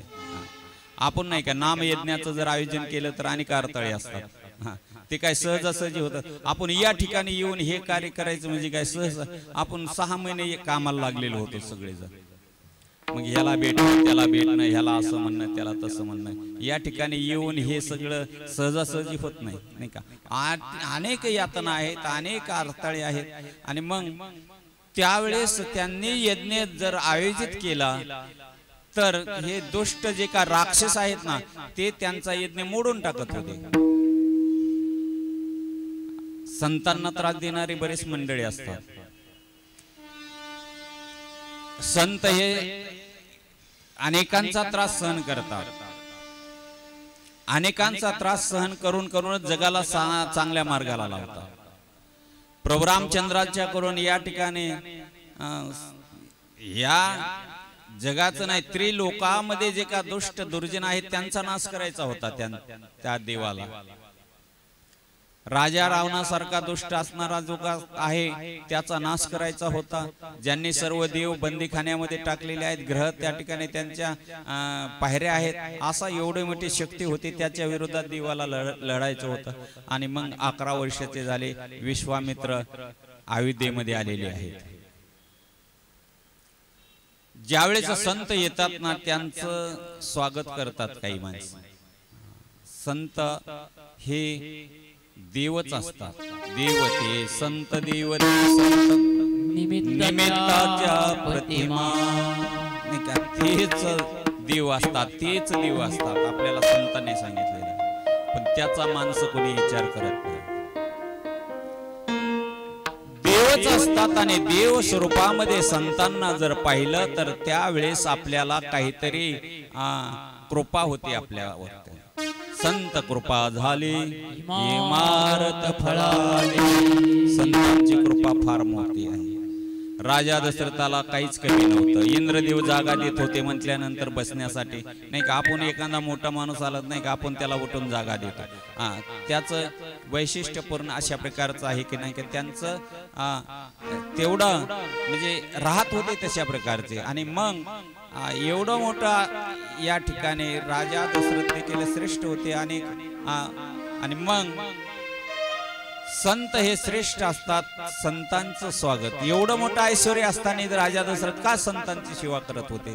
ज्यावेळेस गुरु वशिष्ठ आल्याचे म्हणजे विश्वामित्र आल्याच्या कळाल्याच्या नंतर राजा दशरथाने काही आपले मंत्री घेतले, ब्राह्मण घेतले आणि त्यांना सामोरे गेले, स्वागत करत होते. आता जर या ठिकाणी एखाद्या महाराजाकडून जर थोडं बोलता बोलता काही चुकलं तर म्हणते तो काय महाराज आहे का, नाही का. आणि त्याचं काम आहे काही. एखाद्या वेळेस काही थोडस काही झालं नाही का, सुट्टी देत नाही समाज. पण त्यावेळेस राजा दशरथाने आपल्याला नेम घालून दिलेला आहे. सगळं त्या संतांच्या चरणी अर्पण करायचे. हे राज्यच पूर्ण राज्य. आणि मग त्यांनी सांगायचं राजा हे तुझं तू कसं करायचं राज्य ते कर, हे काय आमचं आम्हाला राहण्यापुरती जमीन दे. ते संत देखील त्या पद्धतीचे होते नाही का. त्यांनी जर राजा दशरथाने राज्य देऊन टाकायचं म्हणले अर्पण नाही का, तुम्हाला अर्पण. आता अर्पण म्हटल्यानंतर देऊन टाकल्याच्या नंतर आता त्यात काय आपला संबंध आहे का. पण ते संत देखील त्याच पद्धतीचे होते. वैराग्य होते त्यांच्याकडे, त्याग होता त्यांच्याकडे. आपल्याकडे काय वैराग्य नाही, त्याग नाही. लोभाशिवाय आपल्याकडे दुसरं काही दिसतच नाही. लोभ आहे आपल्याकडे. आणि मग लोभ असल्याच्या नंतर मग तुम्ही किती करा ना भक्ती, त्याग पाहिजे, वैराग्य पाहिजे. ते संत त्या सगळ्या सर्वस्वाचा त्याग करत होते. गुरु वशिष्ठाच्या चरणी राज्य वाहून टाकलेलं आहे, अनेकाच्या चरणी राज्य वाहून टाकलेलं आहे. अशा प्रकारे या ठिकाणी हे संत होते. ते संत आले विश्वामित्र आल्याच्या नंतर स्वागत केलं आणि आपल्या राजवाड्यामध्ये आले आणि त्यांची पाद्यपूजा केली बरं का. त्या संतासी आसने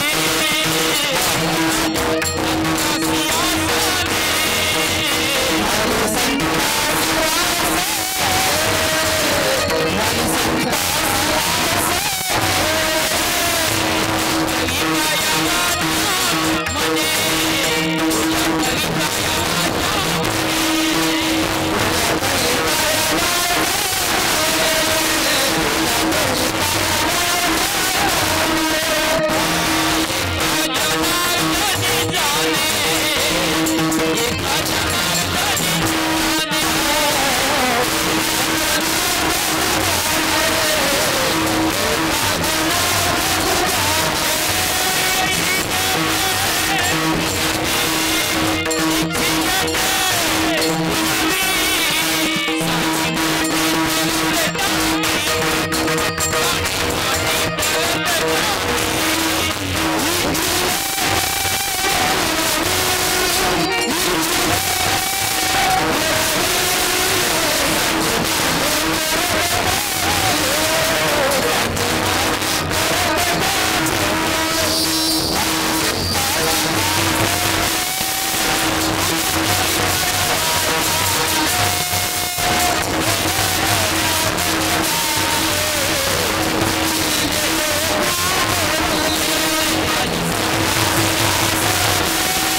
घाली संताशी आसने पूजा करी काया वाचा म्हणे. संतांना आसन द्या, आसन बसायला द्या, संतांचा आदर करा, संतांची सेवा करा, संतांवर विश्वास ठेवा, संतांचे गुण काय आपल्या अंगामध्ये घ्या, आपल्या वर्तनामध्ये घ्या आणि खरोखर मग त्याचं सोनं झाल्याशिवाय राहणार नाही, नाही का.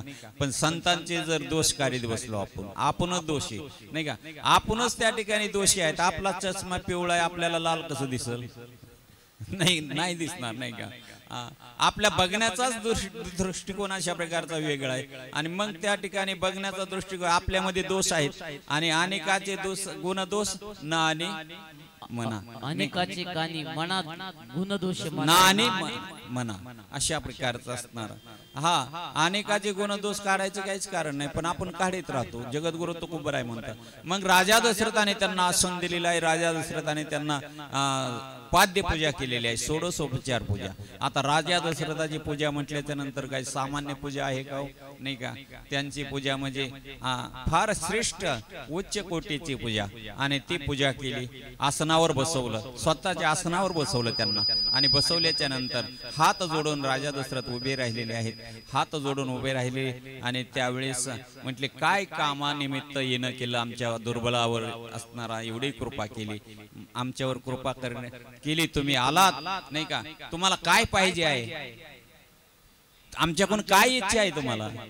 आता काही काही माणसं मागायला आल्यावर वाकडं तोंड करतात, नाही का. हे ते काय एखाद्याला गरीब जर, नाही का, पाहुणा जर घरी आला ना, श्रीमंताला वाटतं हे काहीतरी मागायलाच आले काय, सहज जरी आला तर, नाही का. आणि मग त्याला बोलत नाहीत व्यवस्थित. पण राजा दशरथ त्या विश्वामित्राला म्हणतात काय आमच्याकडून काय सेवा पाहिजे, काय कशासाठी आलात तुम्ही. त्यावेळेस राजा दशरथाला गुरु विश्वामित्र त्या ठिकाणी म्हणतात, नाही का, तुमचा जो का पुत्र आहे ना राम, तो मला द्या. ज्येष्ठ तुझा पुत्र मला, तुझा पुत्र मला.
त्यावेळेस दशरथाला मागितलेला आहे विश्वामित्राने पुत्र, कारण त्यांना माहित होतं हा योग्य झालेला आहे. गुरुग्रही गेलेले होते, अगोदर सर्व शिक्षण घेतलेले होते.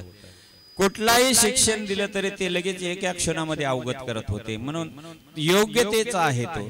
दशरथा तुझा पुत्र आहे ना, तो माझा यज्ञ रक्षण करण्याच्या योग्यतेचा आहे. गुरु वशिष्ठाकडून त्यांनी शिक्षण घेतलेलं होतं. काहीच कमतरता नव्हती, सगळं काही अवगत विद्या होता. 64 कला 18, नाही का, सगळं काही अवगत होतं, काहीच कमी नव्हतं. म्हणून तो राजा दशरथा तुझा जो का पुत्र आहे ना तो अतिशय योग्यतेचा आहे. आसुर समूह सतावही मोही. आसुरांचा जो का कळप आहे, समूह आहे, आसुर जे का राक्षस आहेत ना ते माझा यज्ञ पूर्णत्वाला जाऊन देत नाहीत. मी अतिशय त्रस्त आहे, मी अतिशय त्या ठिकाणी व्याकुळ झालेलो आहे, मला यज्ञ पूर्णत्वाला जात नाहीये, म्हणून तुझा तो का पुत्र आहे ना तो मला दे असं म्हटल्याच्या नंतर राजा दशरथाची हवाच गेली.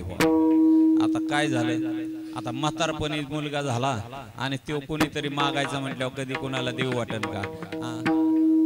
राजा दशरथ या ठिकाणी अतिशय व्याकुळ झाले आणि म्हटले विश्वामित्रा तुम्हाला मागायचं तुम्हाला अक्कल नाही, म्हणजे कळत नाही, तुम्हाला काय मागावे हे देखील कळत नाही. म्हटले तुम्ही आम्हाला जमीन मागा, राज्य मागा, माझा प्राण जरी मागितला तरी मी तुम्हाला देईल, पण माझा राम देऊ शकत नाही, कारण तो वृद्ध अवस्थेमध्ये झाले. चौथे पण पाऊस चौथे पण नाही का, आपण नाही म्हणतो चौथ्या आश्रमाला लागल्याच्या नंतर आपल्याला हे प्राप्त झालं.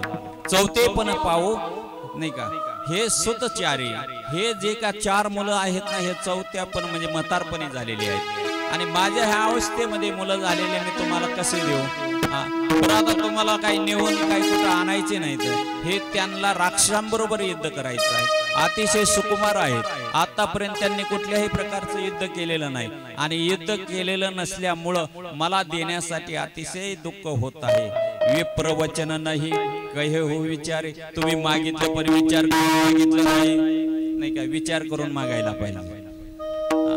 विश्वामित्र मुनी तुम्ही मागितलं पण या ठिकाणी विप्रवचन नाही कहो विचारी, तुम्ही विचार करून बोलला नाहीत.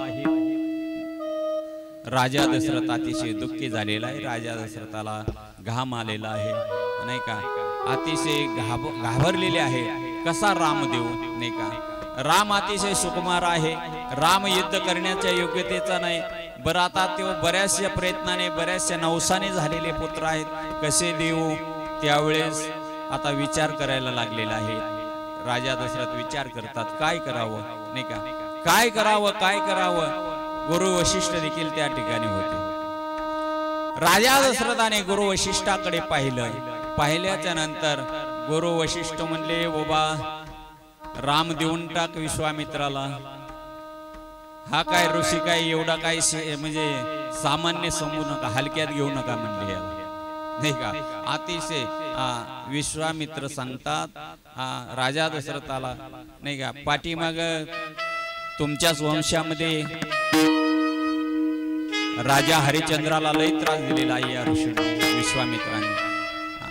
स्वर्गामध्ये मीटिंग भरली आणि स्वर्गामध्ये मीटिंग भरल्याच्या नंतर इंद्रदेवाच्या सभेमध्ये म्हटले सूर्यवंशामध्ये अनेक प्रकारचे राजे होऊन गेलेले आहेत, ते राजे सत्वशील आहेत, गुणवंत आहेत नाही का, तपस्वी आहेत, उदार आहेत आणि आपल्या तत्वाला जागणारे आहेत. एक बाणी एक वचने अशा प्रकारचं त्यांचं असणारं सत्व जाऊन दिलेलं नाही आतापर्यंत.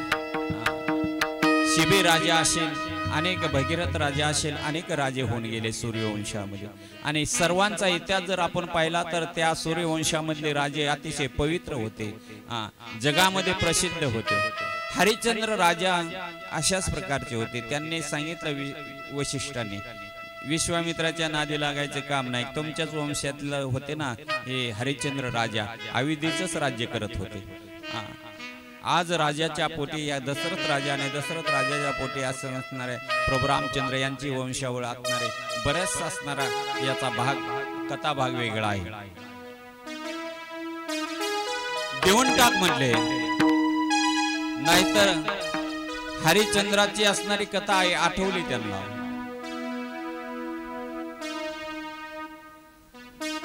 माझा शिष्य अतिशय श्रेष्ठ आहे, सत्वशील आहे अशी चर्चा ऐकल्याच्या नंतर त्यांचं सत्व हरण करण्यासाठी विश्वामित्राने प्रयत्न केले होते. याच नगरीमध्ये अविद्यामध्ये विश्वामित्र आले. एका ऋषीच्या वेशामध्ये स्वप्न पडलं हरिश्चंद्राला, आणि स्वप्न पडल्याच्या नंतर मागण्यासाठी ऋषी आले आणि मागण्यासाठी ऋषी आल्याच्या नंतर स्वप्नामध्ये या ठिकाणी मागितलं तुझं राज्य दे राजा, आणि त्या स्वप्नामध्येच हरिश्चंद्र राजाने ते राज्य दान देऊन टाकलं. स्वप्नामधल्या गोष्टी दूर गया, जागेपणीच्या नाही, स्वप्नामधल्या. आता आपण जागेपणे 10 वेळेस जरी बोललो ना, देऊ बा तुला, देऊन टाकू, देऊ देऊ म्हटल्याचं नाही, तरी म्हणतात कधी म्हणलो होतो मी, नाही का? कधी बोललो मी देतो म्हणून, नाही का? देतो म्हणलेलं असताना सदा, नाही काय? स्वप्नामध्ये दान देऊन टाकलं राज्य सर्व हरिश्चंद्राने, आणि स्वप्नामध्ये दान देऊन टाकलेलं राज्य सकाळच्या वारे उठल्याच्या नंतर ते ब्राह्मण आले बुवा दारामध्ये. राजा तो राज्य दान देऊन टाकलेला, या राज्यामध्ये तुझा काहीच अधिकार नाही. स्वप्न आलं ना, काही काही माणसाचे स्वप्न लक्षामध्ये राहतात. रात्री आपल्याला काय स्वप्न पडलं होतं गड्या, कुणाच्या काही स्वप्नामध्ये येतं, मग ते लक्षामध्ये आणतो, खरंच गड्या आपल्याला हे स्वप्नामध्ये आलते. आता बाकीच्याच गोष्टी स्वप्नामध्ये येतात, चांगल्या काही येत नाही. कधी पांडुरंग येत नाही, कधी असणारे संत मंडळी येत नाहीत, कधी दिंडीमध्ये चाललेले येत नाहीत, कधी पवित्र ठिकाणी गेलेले स्वप्न कधी पडत नाही, शरीरामध्ये आंघोळ केलेलं स्वप्न पडत नाही, नाही का? विठ्ठल पांडुरंगाचं भगवंताचं दर्शन घेतलेलं कधी स्वप्न पडत नाही. स्वप्न विचित्र पडतात, भूत आलं नाही का, साप आला नाही का, स्वप्न अशीच असतात आपले. आणि अशा प्रकारचे स्वप्न पडल्याच्या नंतर मग नाही का काय आपल्याला आपलं जीवनच तसं असतं. हरिश्चंद्र राजाला स्वप्न अशा प्रकारचं पडलं आणि स्वप्नामध्ये राज्य दान देऊन टाकलं. सकाळच्या बरे दारामध्ये तो याचक होता, जो मागणारा होता, दारामध्ये उभा राहिला. राजा तो मला संपूर्ण राज्य दान देऊन टाकलेलं आहे. राजा गप बसला आणि काय बघा, तुला या राज्यातून आता निघून जावं लागेल. हरिश्चंद्र राजाने त्या ठिकाणी त्याच वेळेस निर्णय केला. तारामती राणी, रोहिदास बाळ या ठिकाणी घेतले आणि निघाले, राज्यातून निघालेले असताना त्या पायामध्ये काही चप्पल दे या ठिकाणचं काहीच न्यायचं नाही. निघाल्याच्या नंतर त्याला थांबवलं. राजा थांब म्हटले, नुसतं राज्यच नाही, 2 होणं सोनं देतो म्हणला होता, ते दे आणि मग पुढे जा. आता सोनं कुठे, या राज्यामध्ये तर काहीच घ्यायचं नाही आपल्याला. या राज्यामध्ये सगळं त्याग करून टाकलेलं आहे, देऊन टाकलेलं आहे ब्राह्मणाला हे राज्य. सोनं कुठून द्यायचं? म्हणून हरिश्चंद्र राजा, तारामती राणी आणि रोहिदास बाळ निघालेले आहेत काशीमध्ये. जंगलाचा रस्ता आहे, पायामध्ये काहीच पदत्राणे नाहीत, चप्पल नाहीये, कडक उन्हाचे दिवस आहेत. रोहिदास बाळाला घेऊन, तारामती राणीला घेऊन या ठिकाणी चाललेले हरिश्चंद्र राजा पायी अनवाणी चाललेले आहेत. विश्वामित्र सत्व घेण्यासाठी त्यांचा प्रयत्न करत आहेत. अनेक प्रकारे त्यांचं सत्व हरण करण्याचं असणारा चाललेला आहे. जंगलामध्ये आहे तर पाय फुफाटा तापलेला आहे, भर उन्हाचा टायमिंग आहे. रोहिदास बाळाच्या पायामध्ये चप्पल नाही, तारामती राणीच्या पायामध्ये चप्पल नाही, अशा अवस्थेमध्ये चाललेलं हे कुटुंब. आणि त्यावेळेस असं कडक सूर्याला सांगितलं तप्त व्हा. सूर्य तापलेला आहे, पाय असे पोळतात जबरदस्त. आणि त्याच वेळेस तोच ब्राह्मण एक वेश धारण करून पुढे घेऊन आलेला आहे आणि पदत्राणे हातामध्ये घेतले आणि त्या रोहिदास बाळाला म्हटले, रोहिदास ही पदत्राणे तू पायामध्ये घाल. हरिश्चंद्र राजाचा पुत्र होता तो, नाही का? त्याने त्याचा त्याग केला. या राज्यातलं काहीच घ्यायचं नाही, प्राण गेला तरी चालेल पण या राज्यातलं काहीच घेणार नाही, अशा प्रकारचं असणारा चाललेले आहे. अतिशय पायाला फोड आलेले आहे, चालता येईना, उन्हाचा कडाका चालू आहे.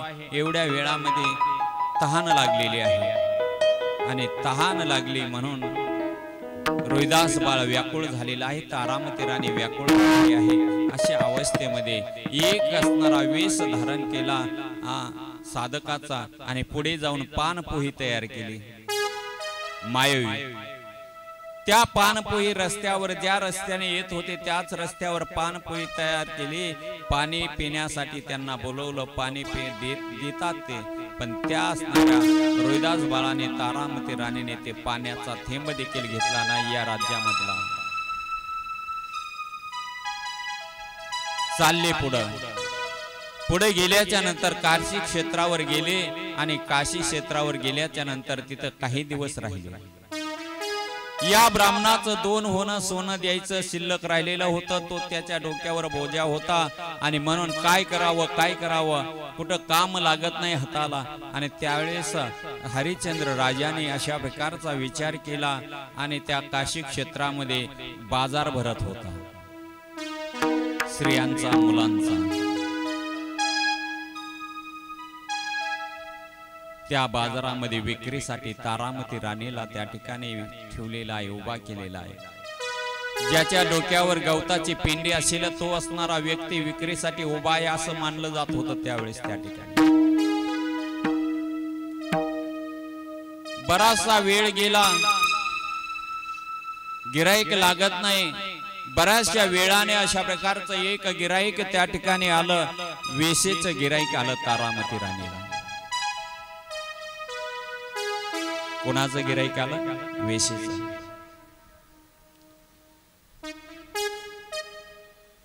भरपूर पैशाला या ठिकाणी तारामती राणीचा सौदा झाला आणि त्यावेळेस वेश्या घेऊन चालली तारामतीला. तारामती दुःखित झाली, मोठमोठ्याने आक्रोश करू लागले, हे देवा या ठिकाणी माझ्या वाट्याला काय आणलंस तू हे, नाही का.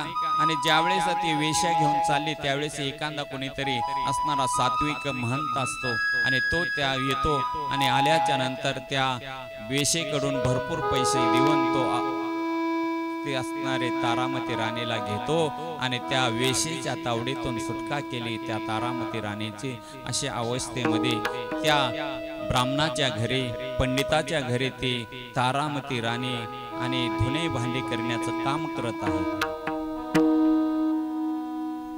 धुणे भांडी करण्याचं काम करत आहे. असे काही दिवस निघून गेले आणि हरिश्चंद्र राजाने काम धरलं. ते कुठं धरलं माहिती का तुम्हाला?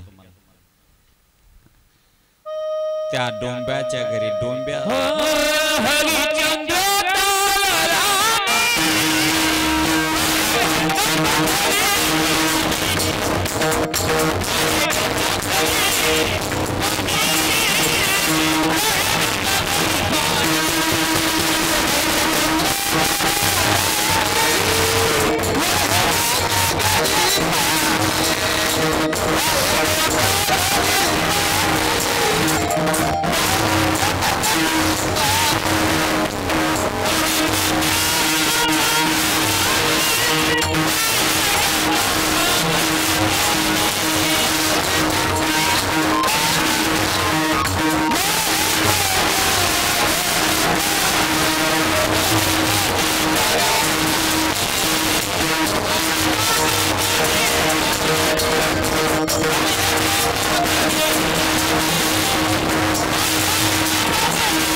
अशा प्रकारे डोंब्या घरी पाणी वाण्याचं काम केलं माईबापानं. राजा होता तो. पाणी वाण्याचं काम या ठिकाणी त्या डोंब्याच्या घरी केलेलं आहे. मढे जाळण्याचं काम त्या ठिकाणी धरलं आणि डोंबा घाट जो आहे ना, हरिश्चंद्र घाट, आता आपण त्या ठिकाणी पाहिला तो घाट, त्या घाटावर मढे जाळण्याचं काम त्या ठिकाणी चालू केलं.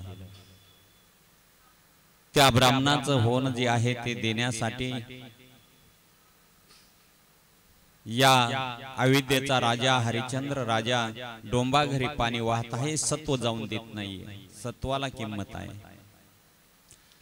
काही जरी झालं, प्राण गेला तरी आपलं सत्व जाऊन न देणारी हे सूर्यवंशाची रीत आहे.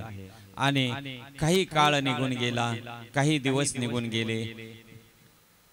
त्या रानाला होल पाडलेलं होतं. त्यावेळेस ते पाणीच भरत नव्हतं, नाही का. किती पाणी वटलं तरी ते खाली जात होतं. पाणी वाहतात, पाणी होतात, मडे जाळतात, अशा प्रकारची अवस्था. मडे जाळण्याचं काम झालं की पाणी वाहण्याचं काम सारखं चालू आहे. तारामती राणी ज्या पंडिताच्या घरी धुणे भांडे करत होते, त्याच असणाऱ्या पंडिताला रोहिदास पूजेसाठी फुले आणून देण्याचं काम करत होता. एक दिवस त्या असणाऱ्या फुलं आणण्यासाठी गेलेला रोहिदास आणि त्या रोहिदासाला एक दिवस अशा प्रकारचा उजडला. काल सर्पाने दंश केलेला आहे त्या असणाऱ्या फुले आणत असताना, आणि तो सर्प दंश झाला रोहिदासाला. आणि सर्प दंश झाल्याच्या नंतर तो रोहिदास त्याच ठिकाणी गतप्राण झालेला आहे. काही मुलं धावत आले. काही मुलं धावत आल्याच्या नंतर तारामती राणीला सांगितलं. तारामती राणी धावत गेले आणि धावत गेल्याच्या नंतर नाही का त्या रोहिदासाला उचलून आणलं. प्रेत उचलून आणलं आणि प्रेत उचलून आणल्याच्या नंतर नाही का आता त्याचा अंत्यविधी करायचा आहे. ज्या ठिकाणी राजा हरिश्चंद्र त्या असणाऱ्या घाटावर मढे जाळण्याचं काम करत आहे, त्याच असणाऱ्या घाटावर तारामती राणीने आपला असणारा पुत्र घेतला. पुत्र घेतल्याच्या नंतर हातावर घेतला आणि त्या ठिकाणी अंत्यविधी करण्यासाठी गेलेली आहे ती तारामती. आणि अशा अवस्थेमध्ये हरिश्चंद्राने त्या तारामतीकडे पाहिलं. आपलीच पत्नी आहे, आपलाच मुलगा आहे, पण यांच्याकडे काही देण्यासाठी नाही. मी याच्याकडे कामाला राहिलेलो आहे, तीही त्या ब्राह्मणाच्या पंडिताच्या घरी कामाला राहिले, त्याचे अगोदरच पैसे उचललेले आहेत, म्हणून यांच्याकडून काही घेण्याचा अधिकार नाही. आणि मग त्या रोहिदासाला अंत्यविधी करायचा आहे त्या असणाऱ्या मशानभूमीमध्ये, आणि त्यावेळेस त्याच्याकडे पैसे देण्यासाठी नाहीत, म्हणून त्या तारामतीला त्या मुलाला त्या ठिकाणी जाळून अंत्यविधी करून दिलेली आहे. तारामती अशीच त्या मुलाला घेऊन कुठेतरी देवळामध्ये कुठेतरी थांबलेली आहे. दुष्ट दुर्जन असतात, ते अतिशय त्रास देण्यासाठी तयार राहतात.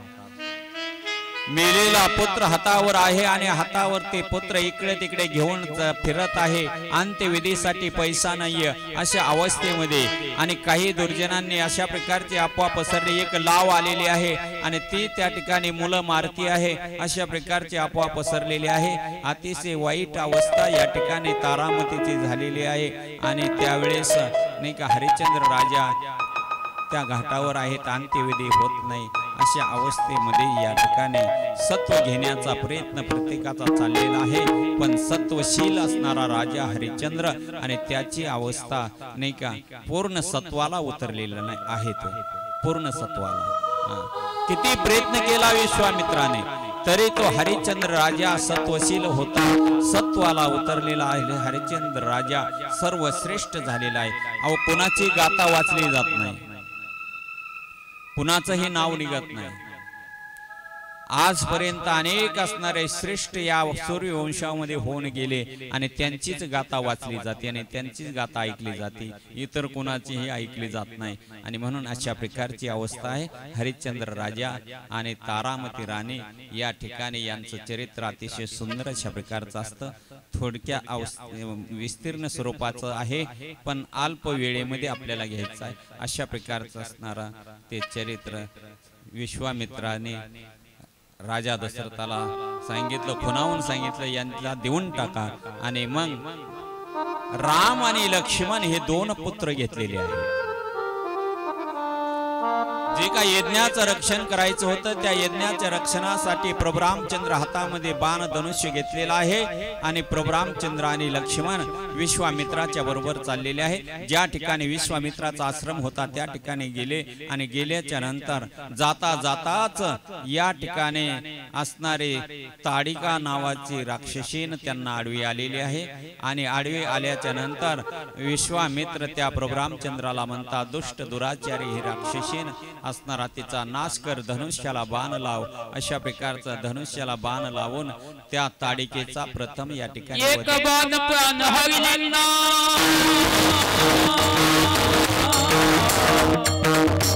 एक बाण प्राण हरिणा, दाढी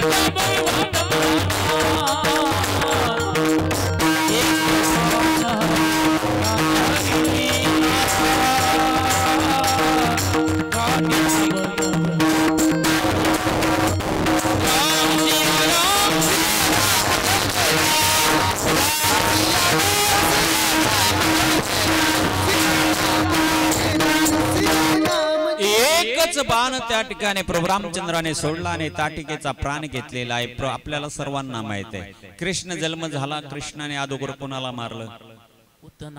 पुतनेला मारलं. प्रभू रामचंद्राने अगोदर ताडिकेला मारलेला आहे. मायेचा अविद्येचा नाश करण्यासाठीच भगवंताचा अवतार असतो. अविद्या संपवली, ताटिका मारलेली आहे. आता पुढे त्या ठिकाणी विश्वामित्राच्या यज्ञाचं असणार रक्षण करतील आणि अहिल्याचा उद्धार होईल. प्रभू रामचंद्राच्या विवाहाची कथा आपल्याला उद्याच्या भागामध्ये अशा प्रकारची ऐकायची आहे.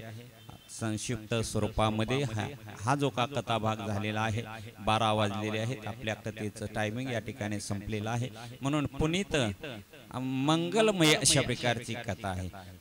किती ऐकावी तरी ऐकावीच वाटते, किती ऐकली तरी पुणे पुणे पुणे पुणे कीर्तनी सुनी सुनाये